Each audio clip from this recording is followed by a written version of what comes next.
पिछले चिंतन में राजा के सामने एक बहुत बड़ी बात क्लियर होने लगी थी कि संसार की कोई भी वस्तु स्थायी नहीं है। यहाँ पर धन बदलता है, परिस्थितियाँ बदल जाती है, संबंध बदल जाते हैं, शरीर बदलता है। यहाँ तक कि जिन विचारों को आज हम अंतिम सत्य मानकर बैठे हैं, समय के साथ वे भी बदल जाते हैं। ऐसे ही सोचते सोचते वो राजा अपने महल को देखने लगा, अपने वैभव को देखने लगा, अपने जीवन को देखने लगा। लेकिन एक बात उसके समझ नहीं आ रही थी। वो सोच रहा था कि जब ये सब नश्वर है तो फिर मेरा मन इन्हीं के पीछे इतना बेचैन क्यों है, और ये सब एक दिन छूट ही जाने वाला है, तो फिर मैं इन्हें पकड़ कर क्यों बैठा हूँ। और दोस्तों, यहीं से राजा का चिंतन वास्तव में शुरू होता है। क्योंकि दोस्तों, कई बार क्या होता है कि जीवन में उत्तर मिलने से पहले सही प्रश्न का होना बहुत ज़रूरी होता है, और राजा को अब सही प्रश्न मिल चुका था जिससे कि वो अपने अनुसंधान को आगे बढ़ा सके। तभी वो क्या देखता है कि बाहर सब कुछ शांत है, महल शांत है, रात्रि शांत है, आकाश शांत है, लेकिन वो खुद शांत नहीं है। और तभी अचानक से उसके मन में एक विचार उठा कि वास्तव में ये संसार मुझे अशांत कर रहा है या फिर मेरा अपना मन मुझे अशांत कर रहा है। दोस्तों, यह प्रश्न जितना साधारण लगता है ना, उतना है नहीं। क्योंकि हम में से अधिकांश लोग जीवन भर यही मानकर जीते हैं कि हमारी अशांति का कारण बाहर है। कोई व्यक्ति हो सकता है, कोई परिस्थिति हो सकती है, कोई घटना हो सकती है, कोई नुकसान, कोई अपमान। लेकिन क्या कभी हमने ये देखने की कोशिश की है कि जो बाहर घट रहा है उससे ज़्यादा हलचल तो हमारे अंदर चल रही होती है। राजा भी यही देखने लगा, और उसे अब साफ दिखाई देने लगा कि वस्तुएं उसे नहीं पकड़ रही थी, बल्कि वह खुद वस्तुओं को पकड़े बैठा था। धन उसे बुला नहीं रहा था, वह खुद धन से चिपके बैठा था। सम्मान भी उसे नहीं बांध रहा था, वह खुद सम्मान को पकड़े बैठा था। संसार उसको नहीं रोक रहा था, उसका मन खुद संसार को छोड़ना नहीं चाहता था। और यहीं पर पहली बार उसने समझा कि समस्या यह संसार नहीं है, समस्या तो कहीं और है। दोस्तों, अपने जीवन को देखिए। जब कोई व्यक्ति हमारी तारीफ करता है तो हमारा मन प्रसन्न हो जाता है, और जब वही व्यक्ति हमारी बुराई शुरू कर देता है, आलोचना शुरू कर देता है, तो हमारा मन दुखी हो जाता है। अब यहाँ पर एक बहुत गहरा सवाल है कि ये दुख किसने दिया, उस व्यक्ति ने या उस व्यक्ति के शब्दों को पकड़कर बैठे हुए मन ने। दोस्तों, यदि वही शब्द उस व्यक्ति ने किसी ऐसी भाषा में कहे होते जो भाषा हम नहीं समझते, तो शायद हमें उतना दुख नहीं होता। इसका क्या अर्थ निकला? इसका यही अर्थ निकला कि समस्या शब्दों में नहीं है। समस्या शब्दों में नहीं थी, समस्या उस पकड़ में थी जो मन ने बना रखी थी। राजा का चिंतन अब और गहरा होने लगा। वह सोचने लगा कि जब मैं इस संसार में आया था तो खाली हाथ आया था, और एक दिन मैं खाली हाथ ही चला जाऊंगा। फिर यह मेरा कहां से आ गया? यह मेरी संपत्ति, मेरा परिवार, मेरा सम्मान, मेरा नाम, यह सब मेरा कब और कैसे बन गया? दोस्तों, अब आप ध्यान से देखिए, यहीं से बंधन शुरू होता है। जब तक कोई वस्तु केवल वस्तु है, तब तक कोई समस्या नहीं है।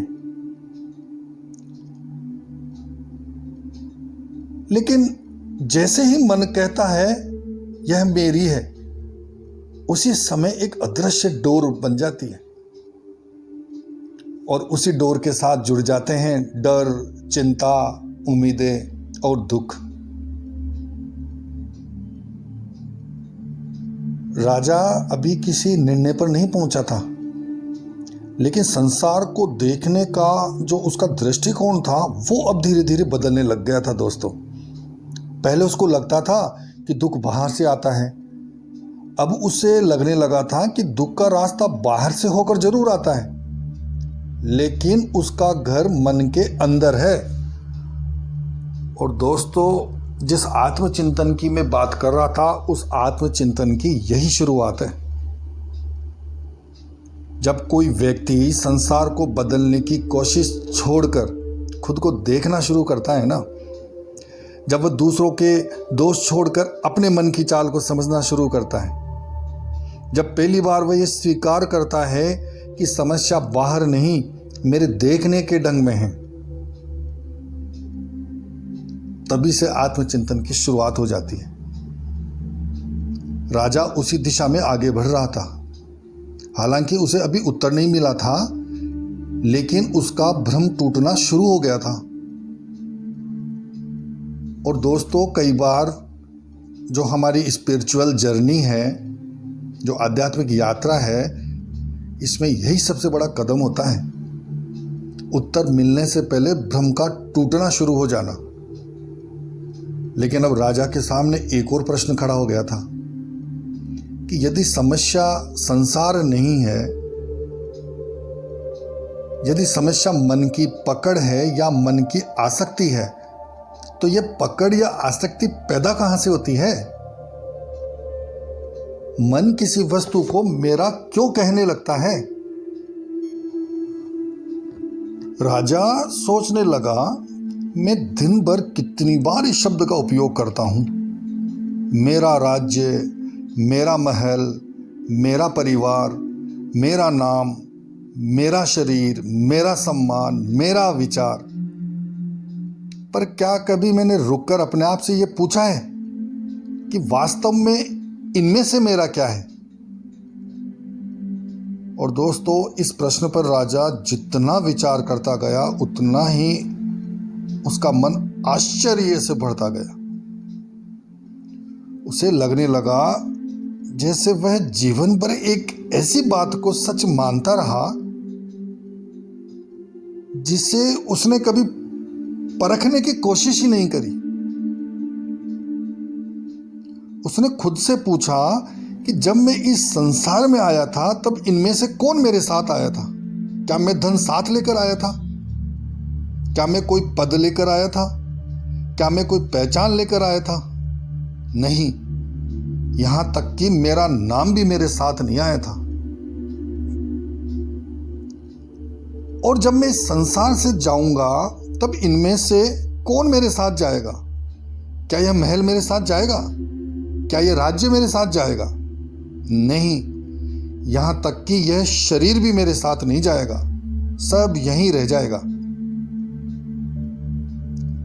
और यदि आने से पहले यह सब मेरा नहीं था और जाने के बाद भी यह मेरा नहीं रहेगा, तो फिर बीच के इस कुछ समय में ही यह मेरा कैसे हो गया? दोस्तों, यह प्रश्न केवल राजा का ही नहीं है, यह हम सब का प्रश्न है, क्योंकि हम भी तो यही कर रहे हैं। हम कहते हैं मेरा घर, मेरा बिजनेस, मेरा परिवार, मेरा सम्मान, मेरा विचार, लेकिन क्या कभी हमने रुककर यह देखा है कि इनमें से कौन सी चीज वास्तव में हमारी है? दोस्तों, जीवन लगातार बदल रहा है, शरीर बदल रहा है, विचार बदल रहे हैं, लोग बदल रहे हैं, परिस्थितियां बदल रही है। आज जो हमारे साथ है, कल शायद वो हमारे साथ ना हो। आज जो हमारे पास है, कल वो शायद ना रहे। फिर भी मन किसी न किसी चीज पर अपना नाम लिख देना चाहता है। अब राजा इस रहस्य को समझने लगा था। कौन सा रहस्य? कि वस्तुएं समस्या नहीं है, समस्या तो वह भाव है जो वस्तु के साथ जुड़ जाता है। इसको थोड़ा सा समझते हैं। उदाहरण के लिए दोस्तों, जैसे एक घर है, जब तक वह केवल घर है तब तक कोई समस्या नहीं है, लेकिन जिस दिन मन कहता है मेरा घर, उसी दिन एक अदृश्य संबंध बन जाता है। अब यदि उस घर को कोई खतरा हो तो मन बेचैन हो जाएगा,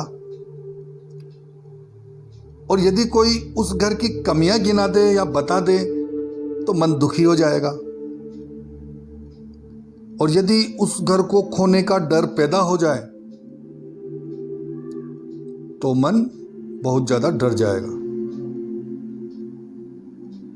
अब यहां पर ध्यान देने वाली जो बात है दोस्तों, वो यही है कि दुख जो है वो उस घर में नहीं था, दुख उस मेरा में था जो मन ने उसके साथ जोड़ दिया। राजा ने देखा कि यही बात हर जगह लागू होती है, धन में भी, संबंधों में भी, प्रतिष्ठा में भी, यहां तक कि विचारों में भी। कई बार व्यक्ति विचारों को भी मेरा बना लेता है, और फिर कोई व्यक्ति जब उसके विचारों से सहमत नहीं होता है या असहमति जता देता है तो उस व्यक्ति को ऐसा लगता है जैसे किसी ने उस पर व्यक्तिगत रूप से अटैक कर दिया हो। कहने का मतलब यह है दोस्तों कि वस्तु चाहे भौतिक हो या मानसिक, बंधन का कारण एक ही है, ममता या मोह, या बोल दीजिए मेरा। अब धीरे धीरे राजा को यह तो समझ आ चुका था कि संसार ने उसे नहीं बांधा, उसका अपना मन उसे बांध रहा है। लेकिन उस राजा की खोज यहीं समाप्त नहीं हुई, क्योंकि अब उसके सामने एक और प्रश्न खड़ा हो गया। और वो प्रश्न यह था कि यदि मेरा ही बंधन का कारण है, मतलब वस्तुओं को जो मैं मेरा मानता हूं, ये मेरा ही अगर बंधन का कारण है, तो यह मेरा उत्पन्न कहां से होता है, पैदा कहां से होता है? क्यों मन किसी वस्तु पर अधिकार का भाव बना लेता है? दोस्तों, वो राजा अब विचारों की गहराइयों में उतरता जा रहा था। वह अपने जीवन की घटनाओं को याद करने लगा, और सोचते सोचते अचानक उसे लगा कि वास्तव में मैं वस्तुओं से बंधा ही नहीं हूं। मैं उन वस्तुओं से जुड़ी हुई जो अपनी कल्पनाएं हैं, उन कल्पनाओं से बंधा हूं। दोस्तों, अब जरा इस बात को ध्यान से समझते हैं। हम हमारा जो पिछला उदाहरण था, अभी जो हमने घर का उदाहरण लिया था, उस पर वापस से जाते हैं। मान लीजिए किसी व्यक्ति के पास एक घर है। घर होना कोई समस्या नहीं है, लेकिन धीरे धीरे मन उस घर के साथ कहानियां जोड़ना शुरू कर देता है कि यह घर जो है मेरी सफलता का प्रमाण है, यह घर मेरी सुरक्षा है, यह मेरी पहचान है। और फिर एक दिन यदि उस घर पर कोई संकट आ जाए तो केवल वह घर ही नहीं हिलता, मन भी हिल जाता है। क्यों? क्योंकि अब बात घर की रही ही नहीं, बात उन कल्पनाओं की हो गई जो हमने उसके साथ जोड़ ली थी। यही बात उस राजा को भी दिखाई देने लगी थी कि जीवन में बहुत सी पीड़ाएं वस्तुओं से नहीं, वस्तुओं के बारे में हमारी जो धारणाएं हैं उनसे पैदा होती है। एक व्यक्ति किसी शब्द को सुनकर दुखी हो जाता है, दूसरा व्यक्ति वही शब्द सुनकर हंसकर आगे बढ़ जाता है। तो शब्द तो वही था, फिर अंतर कहां था? दोस्तों, अंतर था मन की व्याख्या में, मन की प्रतिक्रिया में। अंतर उस कहानी में था जो मन ने उस घटना के बारे में बना ली थी। अब धीरे धीरे उस राजा को महसूस होने लगा कि उसका मन लगातार कहानियां बनाता रहता है और फिर उन्हीं कहानियों को सच मान लेता है। जैसे उदाहरण के लिए किसी व्यक्ति को सम्मान मिल जाए तो मन एक कहानी बना लेता है। वो क्या सोचता है कि मैं महत्वपूर्ण हूँ, मैं विशेष हूँ, मैं दूसरों से अलग हूँ, मुझ में कोई ख़ास बात है। और फिर यदि वह कभी वो सम्मान ना रहे या कम हो जाए तो फिर मन दूसरी कहानी बना लेता है। वो सोचता है कि यार लोग बदल गए, समय बदल गया, मेरी वैल्यू कम हो गई। दोस्तों, घटना छोटी होती है लेकिन मन उसकी बहुत बड़ी कहानी बना लेता है और फिर उसी कहानी के अंदर वह फंस जाता है। तो राजा को अब समझ आने लग गया था कि वह संसार में नहीं बल्कि अपने मन की बनाई हुई दुनिया में जी रहा था। एक ऐसी दुनिया जिसमें अपेक्षाएं थी, उम्मीदें थी, कल्पनाएं थी, आशंकाएं थी, डर थे, और इन्हीं सब के बीच उसका जो वास्तविक जीवन था वो कहीं खो गया था। उसने अपने आप से पूछा, क्या वास्तव में मुझे दुख इस संसार से मिलता है या फिर उन अपेक्षाओं से जो मैंने इस संसार से जोड़ रखी है? यदि परिस्थितियां मेरी अपेक्षा के अनुसार चलती है तो मैं प्रसन्न हो जाता हूं, और वही परिस्थितियां जब मेरी अपेक्षा के अनुसार नहीं चलती तो मैं दुखी हो जाता हूं। तो दुख का कारण परिस्थितियां हुई या मेरी अपेक्षाएं? जीवन भर मैंने कारण कहीं और खोजे जबकि वास्तविक कारण कहीं और था। यह मन जो है केवल वस्तुओं को ही नहीं पकड़ता, ये भविष्य को भी पकड़ता है। ऐसा हो जाएगा तो मैं खुश हो जाऊंगा, यह मिल जाएगा तो मैं निश्चिंत हो जाऊंगा, यह व्यक्ति मेरे साथ रहेगा तो मैं सुरक्षित रहूंगा। और इस तरह मन वर्तमान में कम, भविष्य की कल्पनाओं में ज्यादा जीता है। दोस्तों, जरा अपने जीवन को देखते हैं, हम में से कितने लोग वर्तमान में जीते हैं और कितने लोग भविष्य की कल्पनाओं में जी रहे हैं। यह सब हमको अच्छी तरह से पता है। तो अब राजा को धीरे धीरे ये समझ में आने लग गया था कि उसका जो ज़्यादातर दुख था वो वास्तविकता से नहीं बल्कि कल्पना से पैदा हुआ था।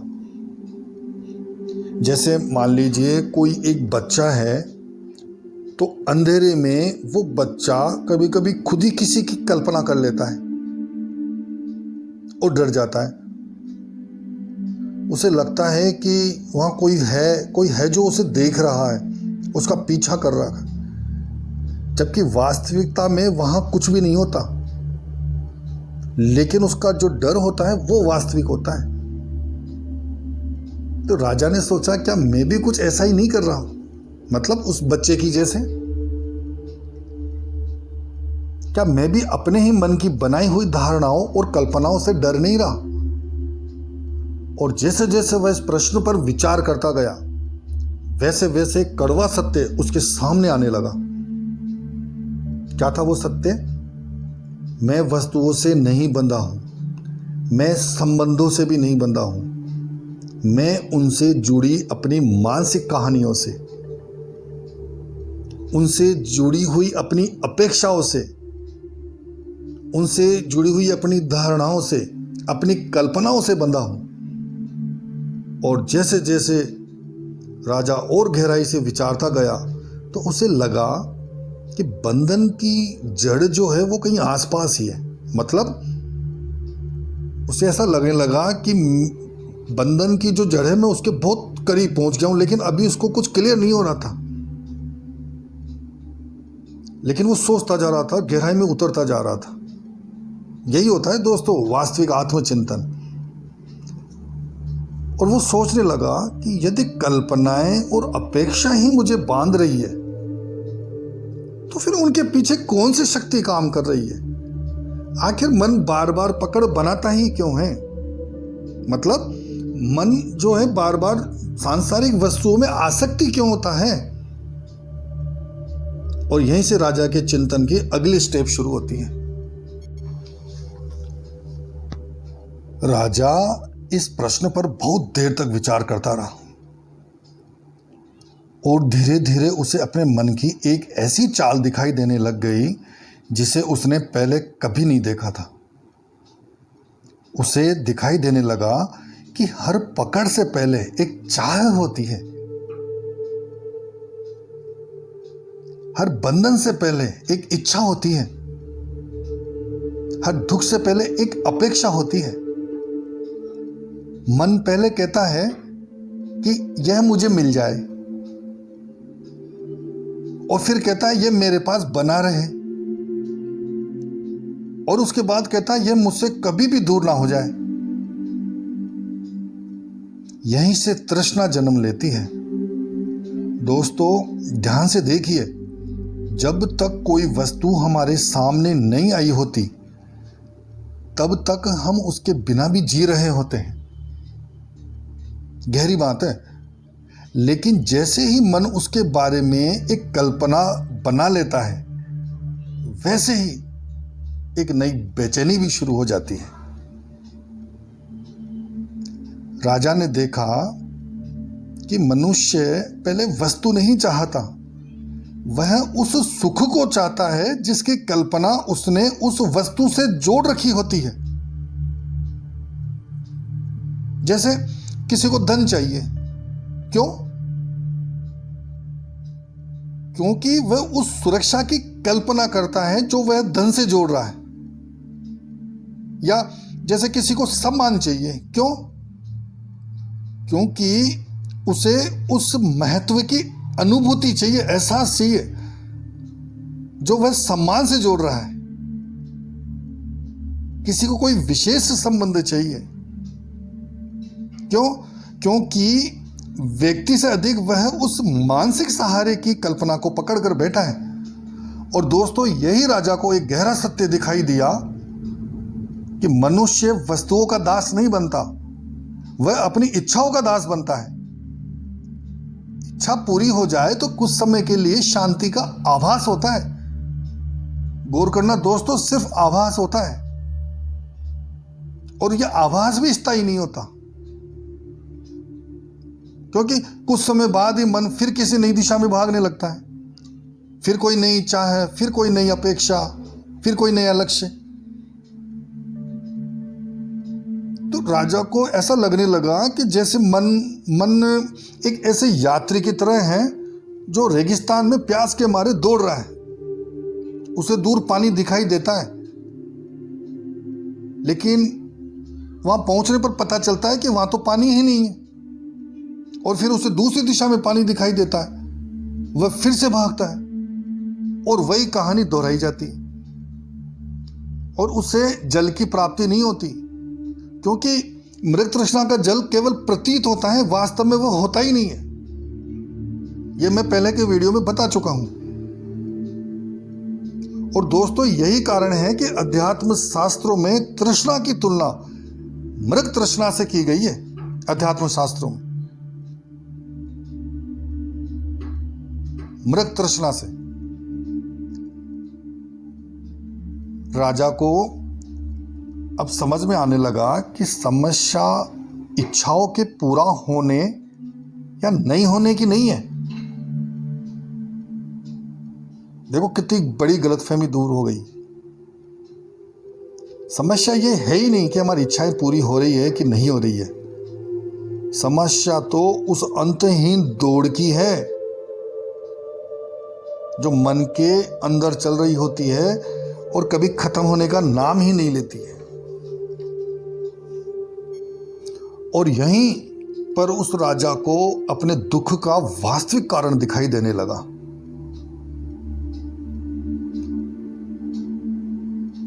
कि दुख वस्तुओं के नहीं मिलने से नहीं पैदा होता, दुख तो उस आग्रह से पैदा होता है कि यह मुझे अवश्य मिलना चाहिए। बहुत गहरी बात है दोस्तों, आप इस पे विचार करिएगा, मंथन करिएगा।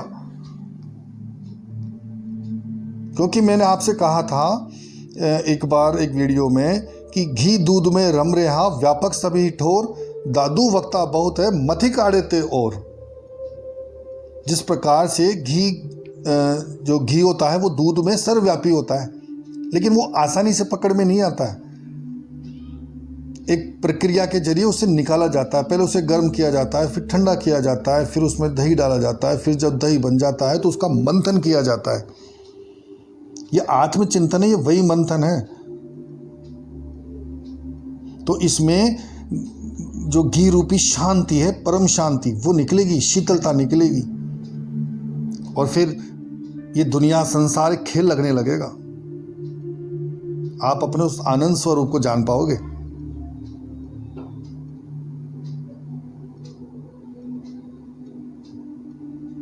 तो हमारा जो ये आग्रह होता है ना कि ये वस्तु मुझे मिलनी चाहिए, अवश्य मिलनी चाहिए, इस आग्रह से दुख पैदा होता है, वस्तु के नहीं मिलने से नहीं पैदा होता। और दुख वस्तुओं के चले जाने से भी नहीं पैदा होता। दुख उस पकड़ से पैदा होता है जो मन ने उस वस्तु पर बना रखी थी। जहां तृष्णा है वहां डर भी होगा। क्यों? क्योंकि जो चाहिए उसके ना मिलने का डर हमेशा रहेगा, और जो मिल गया है उसके खो जाने या चले जाने का डर बना रहेगा। और जहां डर है वहां चिंता जरूर होगी, और जहां चिंता आ गई वहां तो शांति आ ही नहीं सकती। चिंता और शांति दोनों साथ नहीं रह सकते, इनमें से कोई एक ही रह सकता है। तो दोस्तों, राजा के सामने अब पिक्चर बहुत क्लियर होने लग गई थी। वो सोचने लगा कि तृष्णा से मोह उत्पन्न होता है, मोह से पकड़ या आसक्ति पैदा होती है, पकड़ या आसक्ति से डर पैदा होता है, और उस डर से चिंता पैदा होती है, और उस चिंता से दुख पैदा होता है। यह है आत्मचिंतन का परिणाम। और फिर वही दुख मनुष्य को जीवन भर भटकाता रहता है।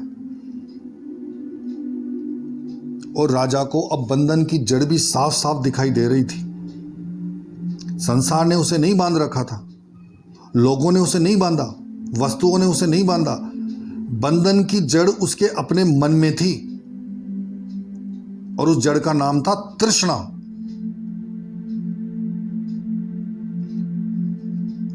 दोस्तों, आज के चिंतन का सार बहुत सरल है। बंधन और दुख का कारण सिर्फ और सिर्फ तृष्णा है। लेकिन अब राजा के सामने एक अंतिम और सबसे महत्वपूर्ण प्रश्न खड़ा हो गया था। यदि तृष्णा ही बंधन की जड़ है, यदि तृष्णा ही दुख का कारण है, तो मनुष्य इस तृष्णा से मुक्त कैसे हो? क्या कोई ऐसा मार्ग है जिससे मन इस अंतहीन दौड़ से बाहर आ सके? क्या कोई ऐसी दृष्टि है, ऐसा दृष्टिकोण है जो मनुष्य को वास्तविक शांति तक पहुंचा सके?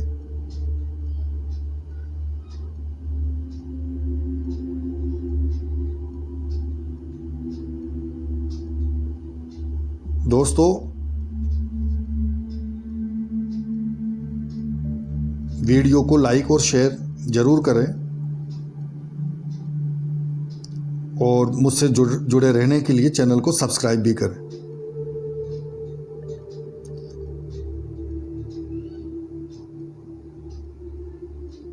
तो बहुत ही गहरा और महत्वपूर्ण प्रश्न निकल कर आया है कि यदि तृष्णा ही बंधन की जड़ है, तृष्णा ही दुख का कारण है, तो मनुष्य इस तृष्णा से मुक्त कैसे हो?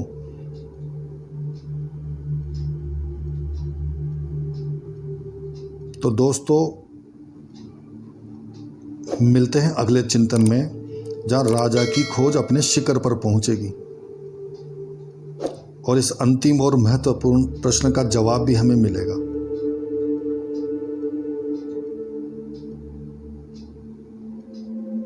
जहां राजा की खोज शिखर पर पहुंचेगी, और जहां पहली बार उसे मुक्ति की दिशा दिखाई देगी। तो मिलते हैं अगले चिंतन में। तब तक के लिए नमस्कार, धन्यवाद दोस्तों।